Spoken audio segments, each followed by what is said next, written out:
اس علمی نشست کے باقاعدہ آغاز سے قبل ایک نہایت اہم وضاحت پیش کرنا ضروری ہے۔ اس فکری گفتگو میں سنائی دینے والی تمام آوازیں اور مکالمے دراصل مصنوعی ذہانت یعنی AI کی مدد سے تیار کیے گئے ہیں۔ جی، یہ ایک بہت ضروری ڈسکلیمر تھا۔ بالکل۔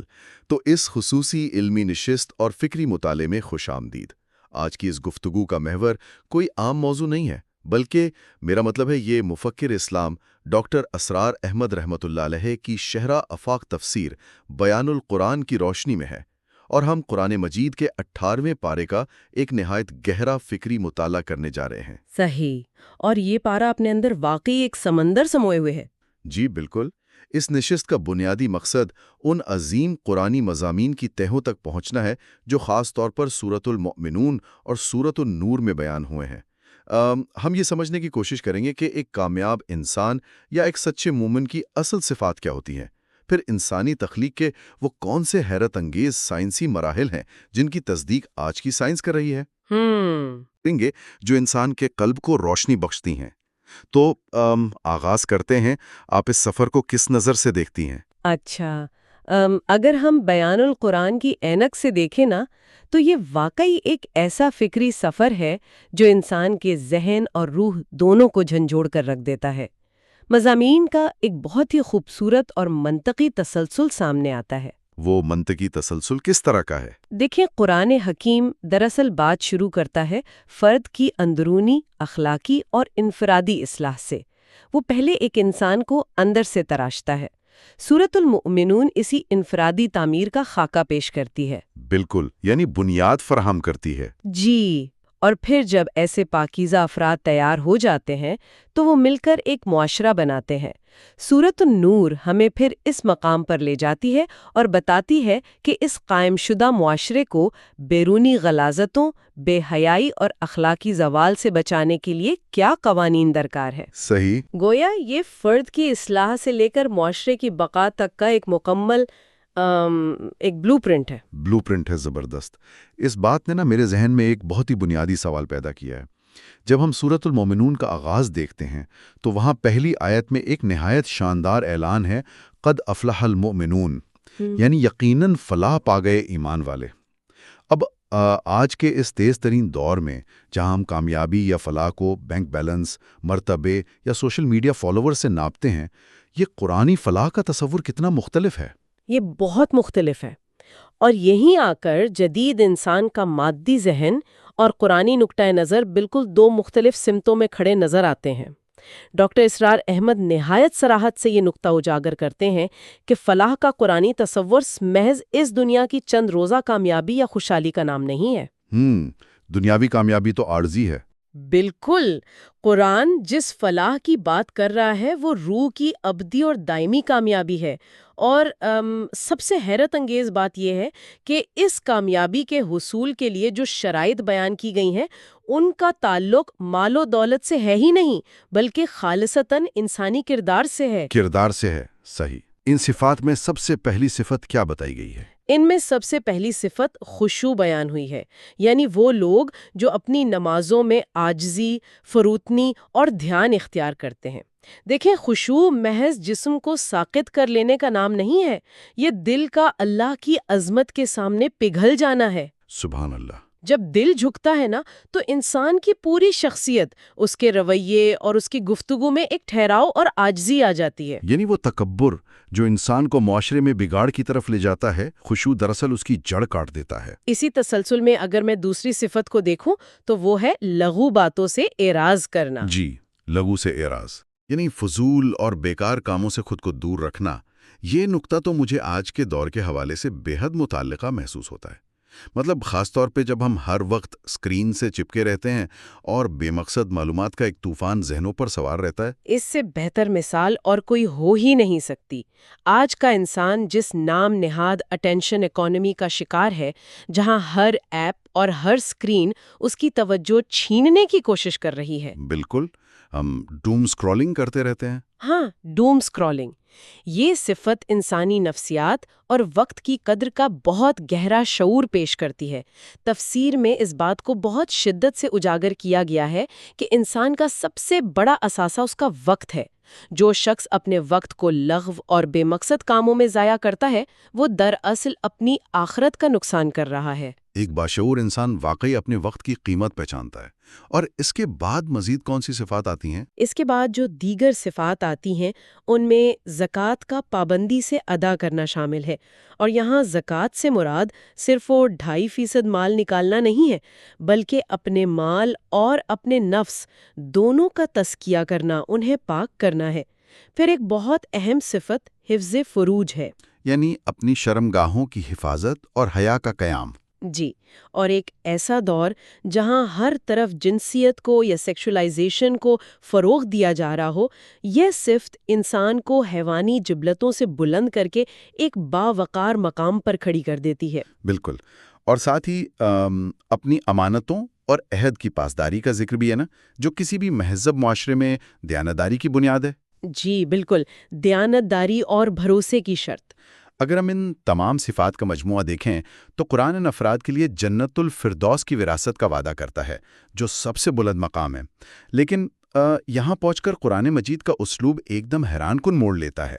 وہ گفتگو کا رخ فرد کے اخلاقی کردار سے ہٹا کر سیدھا اس کی اپنی ہستی یعنی انسانی تخلیق کے سائنسی مراحل کی طرف لے جاتا ہے۔ سورۃ المومنون اور سورۃ الحج میں جو یہ تفصیلات ہیں، یہ کس طرح ایک عام انسان کے ذہن پر اثر انداز ہوتی ہیں؟ مطلب یہ ٹرانزیشن کیسی ہے؟ یہی تو قرآنی اسلوب کا وہ معجزہ ہے جو انسان کو اخلاقیات کی وادی سے نکال کر آفاق اور انفس کی نشانیوں کے سمندر میں غوطہ زن کر دیتا ہے۔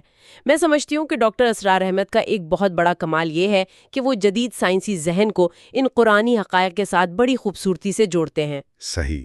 انسان مٹی کے جوہر سے کس طرح وجود میں آیا اور پھر رحم مادر کی گھٹا ٹوپ تاریکیوں میں اس کی تخلیق کن پیچیدہ مراحل سے گزری، قرآن اس کا جو نقشہ کھینچتا ہے وہ دنگ کر دینے والا ہے۔ بالکل، جدید علم جنین جسے ہم ایمبریولوجی کہتے ہیں، آج جا کر ان حقائق کو دریافت کر رہا ہے۔ جی، انتہائی طاقتور خوردبینوں اور الٹرا ساؤنڈ کی مدد سے۔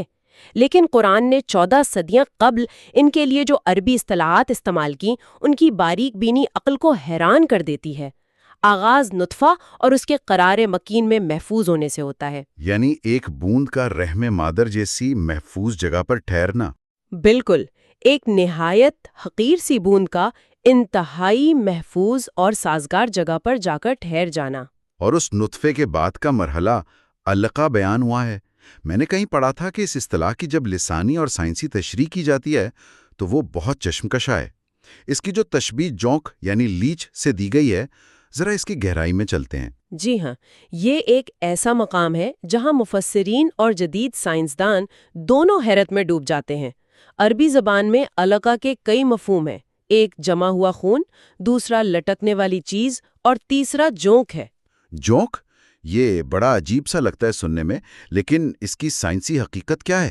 ذرا تصور کریں، آج جب مائکروسکوپک کیمروں سے رحم مادر کے اندر کے مناظر دیکھے جاتے ہیں تو ابتدائی مرحلے میں جنین یعنی ایمبریو رحم کی دیوار سے بالکل ایک جونک کی طرح چمٹا ہوتا ہے۔ حیرت انگیز۔ وہ لٹک بھی رہا ہوتا ہے، اس میں خون کی گردش کی وجہ سے وہ خون کے لوتھڑے جیسا بھی لگتا ہے، اور سب سے بڑھ کر یہ کہ وہ بالکل ایک جونک کی طرح ماں کے خون سے اپنی خوراک کھینچ رہا ہوتا ہے۔ 7ویں صدی عیسوی میں اس قدر جامع اور سائنسی لحاظ سے بے عیب اصطلاح کا استعمال یہ عام انسانی عقل کا کام ہو ہی نہیں سکتا۔ واقعی یہ تصور کرتے ہوئے بھی رونگٹے کھڑے ہو جاتے ہیں۔ اور اس کے فوراً بعد مضغہ کا مرحلہ آتا ہے، جس کے بارے میں کینیڈا کے مشہور ماہر علم جنین ڈاکٹر کیتھ مور کی وہ تاریخی تحقیق موجود ہے۔ ڈاکٹر مور کے مشاہدات اس لفظ مضغہ کو کس طرح واضح کرتے ہیں؟ ڈاکٹر کیتھ مور کا حوالہ یہاں بہت بنیادی اہمیت رکھتا ہے۔ جب انہوں نے مضغہ کا ترجمہ دیکھا، جس کا مطلب ہے چبایا ہوا گوشت کا لوتھڑا، تو انہوں نے اس کا باقاعدہ عملی تجربہ کیا۔ اچھا، کیا تجربہ کیا انہوں نے؟ انہوں نے پلاسٹک کی مٹی کا ایک ٹکڑا لیا، اسے جنین کے اس مخصوص مرحلے کی شکل دی اور پھر اسے دانتوں سے چبایا۔ جب انہوں نے اس چبائے ہوئے ٹکڑے کا تقابل جنین کی خوردبینی تصویر سے کیا تو وہ حیران رہ گئے۔ وہ کیسے؟ کیا دونوں ایک جیسے تھے؟ جی بالکل۔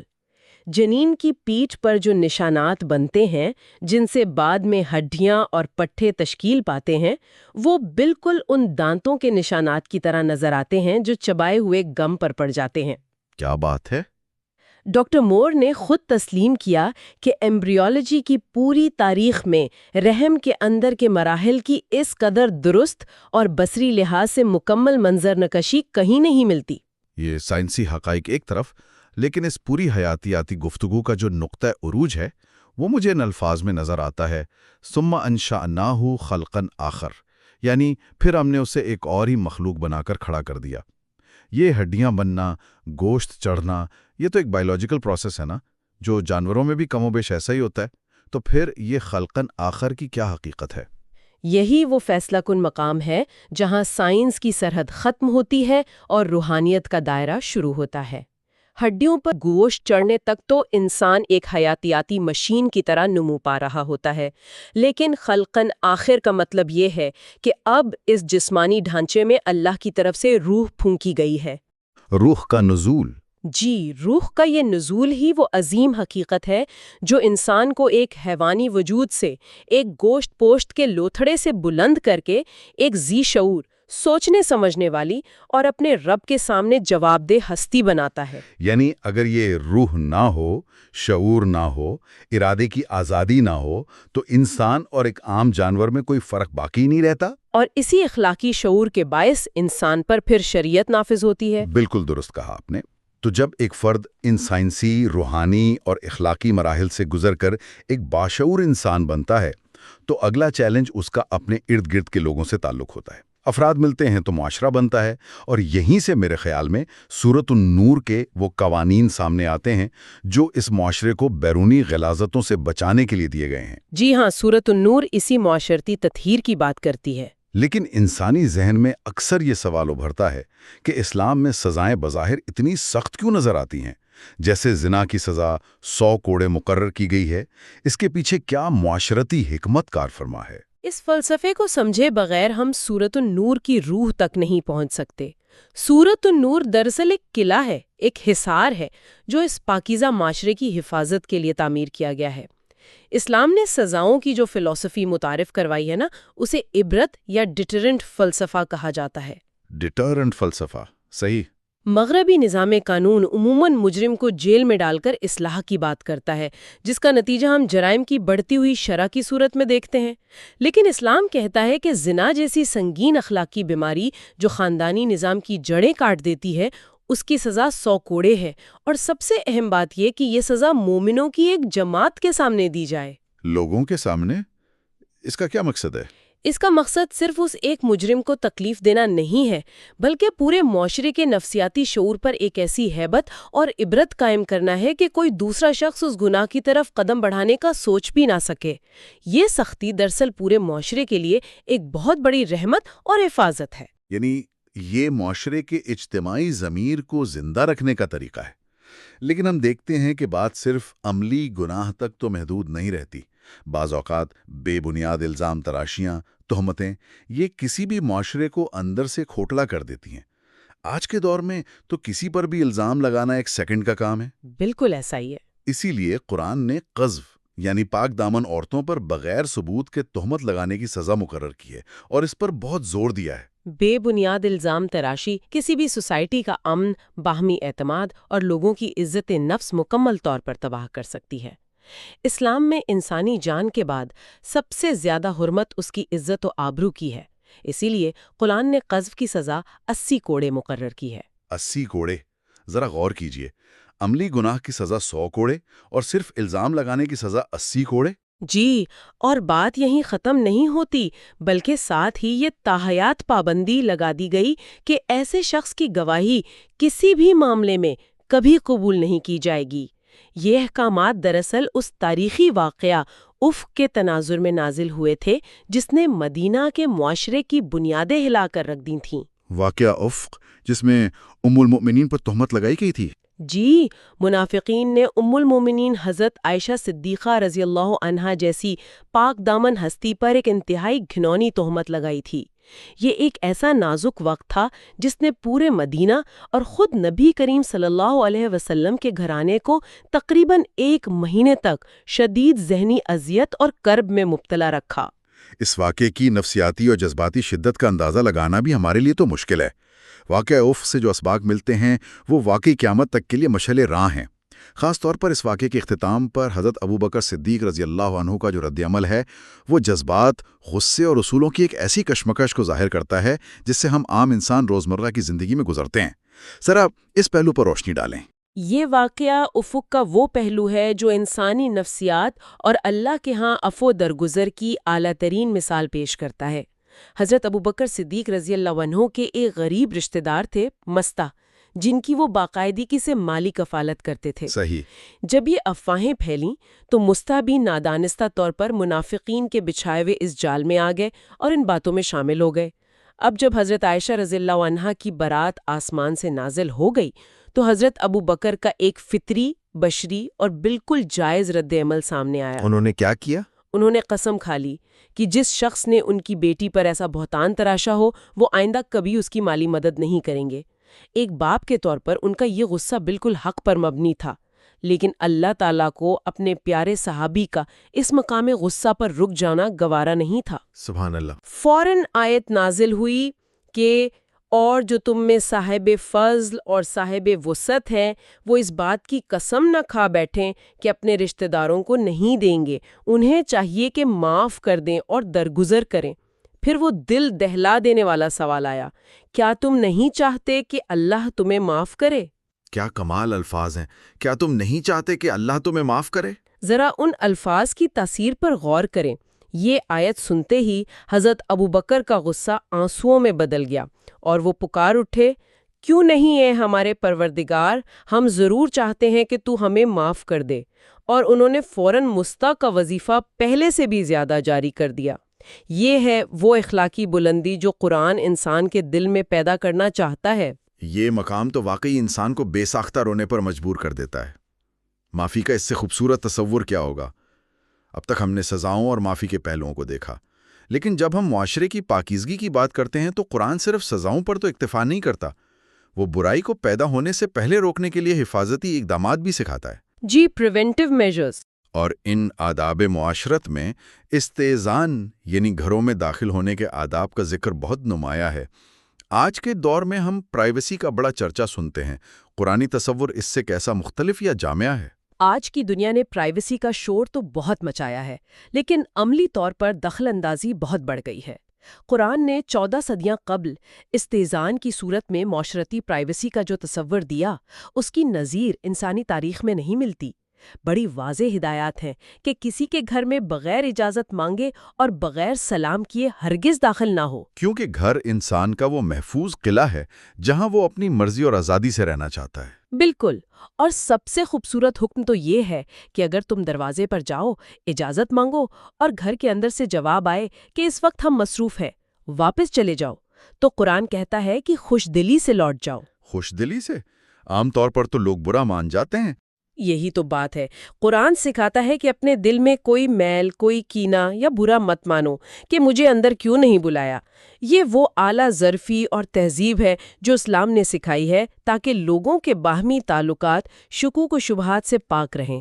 اسی تسلسل کو اگر ہم آگے بڑھائیں تو معاشرے کے ظاہری اور باطنی بگاڑ کو روکنے کے لیے قرآن نے نگاہوں کی حفاظت یعنی غض بصر اور حجاب کے احکامات نہایت صراحت سے بیان کیے ہیں۔ یہ احکامات کس طرح معاشرے کے لیے ایک ڈھال کا کام کرتے ہیں؟ نگاہ دراصل وہ پہلا دروازہ یا وہ کھڑکی ہے جہاں سے شیطانی خیالات، ترغیبات اور فتنے انسان کے دل میں داخل ہوتے ہیں۔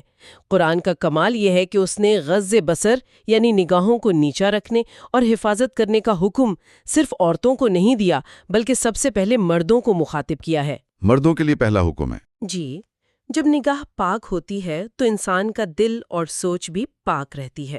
اس کے بعد عورتوں کے لیے خمر یعنی اپنی اوڑھنیوں کو اپنے سینوں پر ڈالنے اور زینت کو چھپانے کے جو واضح احکامات آئے ہیں وہ کسی قسم کی قید یا جبر نہیں ہے بلکہ ایک صحت مند، پاکیزہ اور مضبوط خاندانی نظام کی ناقابل تسخیر ضمانت ہے۔ بالکل، اسلام عورت کی تکریم، اس کے وقار اور اس کی نسوانیت کو محفوظ رکھنا چاہتا ہے تاکہ معاشرے کی بنیادیں کبھی متزلزل نہ ہوں۔ جی، خاندان کا تقدس بہت اہم ہے۔ سورۃ نور کے ان تمام معاشرتی قوانین، حدود اور آداب سے گزرنے کے بعد اب ہم اس پارے اور اس سورت کی اس نہایت پرجلال، نورانی اور صوفیانہ آیت کی طرف آتے ہیں جسے آیت نور کہا جاتا ہے۔ سبحان اللہ، یہ بہت ہی خاص مقام ہے۔ بظاہر تو ہم قرآنی احکامات اور معاشرتی قوانین کے ایک سخت سٹرکچر کو دیکھ رہے ہوتے ہیں، اور اچانک یہ آیت ہمیں ایک دم انسانی قلب اور ربوبیت کے ایک ایسے گہرے، صوفیانہ اور روحانی تعلق میں لے جاتی ہے جس کے الفاظ ہی انسان کو محصور کر دیتے ہیں۔ اس آیت کی تمثیل کو ہم کیسے سمجھ سکتے ہیں؟ آیت نور بلا شبہ قرآن مجید کے ان عظیم ترین اور پراسرار مقامات میں سے ہے جہاں تشبیہات کے ذریعے ایک اتنی بڑی کائناتی حقیقت کو سمجھایا گیا ہے جو عام انسانی فہم سے بالاتر ہے۔ اللہ نور السماوات والارض، یعنی اللہ آسمانوں اور زمین کا نور ہے۔ ڈاکٹر اسرار احمد رحمۃ اللہ علیہ نے اس آیت کی جو تشریح کی ہے وہ سیدھی انسان کی روح میں اتر جاتی ہے۔ انہوں نے اسے کیسے بیان کیا ہے؟ اللہ تعالیٰ نے اپنے نور کی یا انسان کے دل میں موجود اس کی ہدایت کی روشنی کی مثال ایک تاک سے دی ہے۔ اس تاک کے اندر ایک چراغ رکھا ہے اور وہ چراغ ایک شفاف شیشے کی قندیل کے اندر ہے۔ وہ شیشہ یوں چمک رہا ہے جیسے موتیوں کی طرح دمکتا ہوا کوئی روشن ستارہ۔ اور اس چراغ میں ایک خاص تیل کا بھی ذکر ہے۔ جی بالکل، اور اس چراغ میں جو تیل جلایا جا رہا ہے وہ ایک نہایت مبارک زیتون کے درخت کا تیل ہے۔ یہ جو زیتون کے خالص اور مبارک تیل کا ذکر ہے، جس کے بارے میں کہا گیا کہ وہ کسی مشرقی یا مغربی جانب کا نہیں بلکہ بالکل وسط کا ہے، جس پر ہر وقت دھوپ پڑتی ہے، اور وہ اتنا خالص ہے کہ بظاہر آگ چھوئے بغیر ہی بھڑک اٹھنے کو تیار ہے۔ اس تمثیل میں یہ تیل کس چیز کی طرف اشارہ کر رہا ہے؟ یہ اس پوری تمثیل کا سب سے بصیرت افروز نقطہ ہے۔ یہ خالص اور شفاف زیتون کا تیل دراصل انسان کے سینے میں موجود اس کی فطرت سلیمہ یعنی پیور ہیومن نیچر کی طرف اشارہ ہے۔ انسانی فطرت؟ جی، انسان جب اس دنیا میں پیدا ہوتا ہے تو وہ کوئی کوری سلیٹ نہیں ہوتا۔ اس کے اندر خیر اور شر کو پہچاننے، حق کو تلاش کرنے اور سچائی کو قبول کرنے کی ایک پیدائشی اور فطری تڑپ موجود ہوتی ہے۔ یہ انسانی فطرت اس خالص زیتون کے تیل کی طرح شفاف ہوتی ہے جو حق کی ایک جھلک دیکھتے ہی اس کی طرف لپکنے کو تیار رہتی ہے۔ صحیح، یعنی اندر کی روشنی پہلے سے موجود ہے۔ بالکل، اور پھر جب اس پاکیزہ انسانی فطرت پر آسمان سے اتری ہوئی اللہ کی وحی اور ہدایت کی روشنی پڑتی ہے، یعنی جب اس تیل کو ماورائی آگ چھوتی ہے اور چراغ روشن ہوتا ہے، تو وہ روشنی اس قدر شدید اور شفاف ہوتی ہے کہ نورن علی نور کی کیفیت پیدا ہو جاتی ہے۔ ایک نور انسان کی اپنی پاکیزہ فطرت کا اور دوسرا نور آسمانی وحی کا۔ یعنی جب انسان کے اندر کی سچائی اور باہر سے آنے والی الہامی ہدایت آپس میں ملتے ہیں تو ایک دھماکہ خیز روحانی بیداری پیدا ہوتی ہے، اور انسان اپنے رب سے جڑنے کے سب سے اعلیٰ مقام تک پہنچ جاتا ہے۔ بالکل ایسا ہی ہے۔ انسان کی تخلیق کا اصل کمال اور معراج یہی ہے کہ اس کی باطنی فطرت کی روشنی اللہ کی خارجی ہدایت کے نور سے جا ملے۔